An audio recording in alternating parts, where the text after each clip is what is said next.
Hi friends, good evening అండి.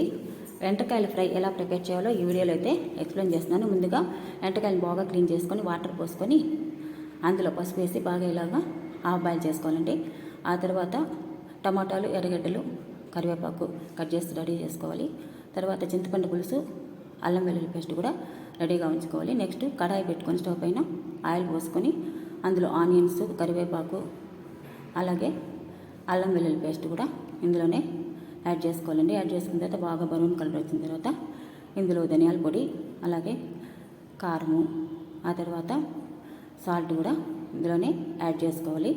Add చేసుకున్న తర్వాత టమాటాని మిక్సీకి వేసుకొని జ్యూస్ చేసుకొని ఇందులోనే వేసుకోవాలి. నెక్స్ట్ వచ్చేసేసి మనం హాఫ్ బాయిల్ ఉడకబెట్టుకున్నాం కదా వెంటకాయలని, అవి కూడా ఇందులోనే వేసేసుకున్న తర్వాత అందులో మనం చింతపండు పులుసుని అయితే కొద్దిగా యాడ్ చేసుకోవాలండి. ఆ ఉడికేటప్పుడే మనం మిరియాల పొడి, అలాగే గరం మసాలా కొద్దిగా వేసుకోవాలండి. చూడండి, ఇప్పుడు మనకి